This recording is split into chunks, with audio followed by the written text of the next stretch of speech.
Well, I can tell you how the British High Commission will celebrate. So we've got our Queen's birthday party this week, where we've got 1,000 guests who will be joining us to celebrate with us what is an incredible milestone.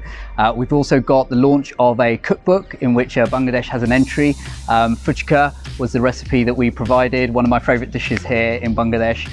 So that's a way of sort of marking 70 dishes around the world, which are sort of favourites from travels. We've also got an event planned in Sri Mongol where we'll be sort of lighting a Jubilee beacon. And then one other thing we're doing is we'll be lighting our High Commission in purple along with other High Commissions in Dhaka. So quite a number of things going on. We're very excited.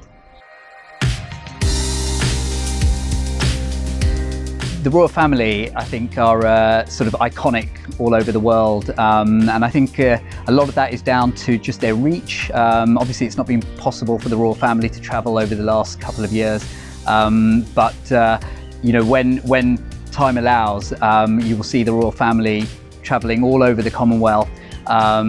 And you know, learning about sort of different cultures. I think they bring a lot of joy to people on their visit, and I think they also do a lot of sort of charitable work. You know, whether it's through the Duke of Edinburgh Award or various other charities. I know the royal sort of support, and I think all of that sort of endears them to not just the UK public but the global community.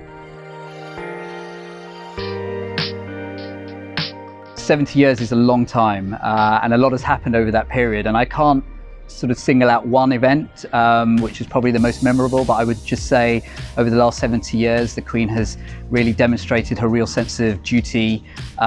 She's seen sort of the UK and the world through, you know, a number of conflicts, recession, economic struggles, and of course the pandemic. And on each of those occasions, I think you know, the messages that the Queen shares with the UK and the world, I think really resonate with people, and I think that's been a real mark of, you know, 70 amazing years.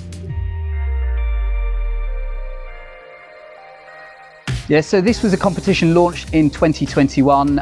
It generated about 5,000 entries to determine sort of what will be the pudding to mark this anniversary. And thankfully the trifle, which is a personal favourite of mine, won the competition, and it was shortlisted. I think sort of 5 were shortlisted out of 5,000, and I'm delighted that this was the winner. But congratulations to all the entries.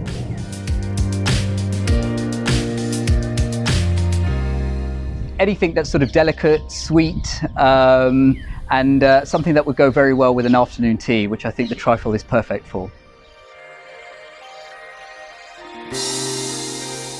Well, I'm a big fan of Bangladeshi chai, but I would say the one thing that I find here, which often confuses people, is the fact that we take milk with our tea. And so some people always look a bit puzzled when I ask for milk with our tea, but I would say that's probably the fundamental difference. But British tea is amazing, but Bangladeshi tea is equally amazing. I would say anything sweet. Bangladesh is famous for a number of its sort of puddings. My personal favourite is jalebi or a gulab jamun. You know, love those. So anything sweet, any kind of mishti, I think would go wonderful with a cup of tea.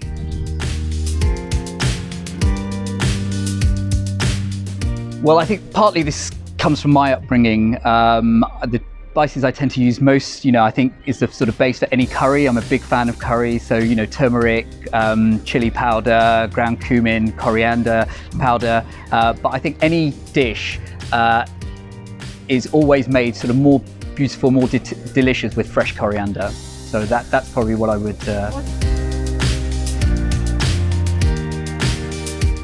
Well, I can't claim to be a good cook, but the dish that I love to eat most here, certainly in my time in Bangladesh, is fuchka, which is probably why we've sort of volunteered it as our recipe for the Jubilee cookbook.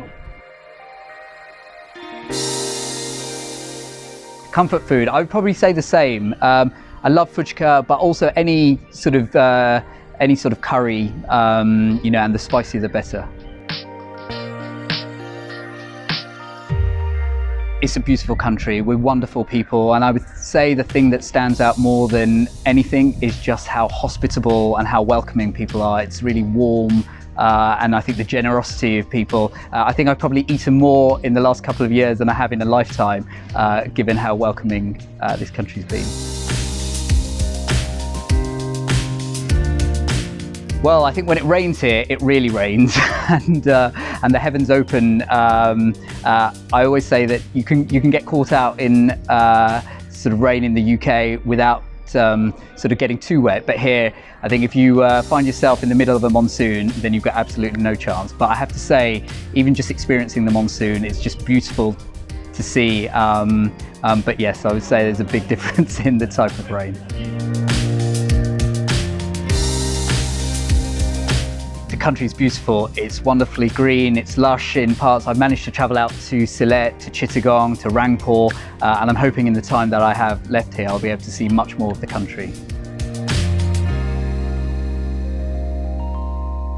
Well, as I've said before, I absolutely love the food here. I think of all my postings and of anywhere I've been in the world, I think the food here is phenomenal, and I absolutely love it.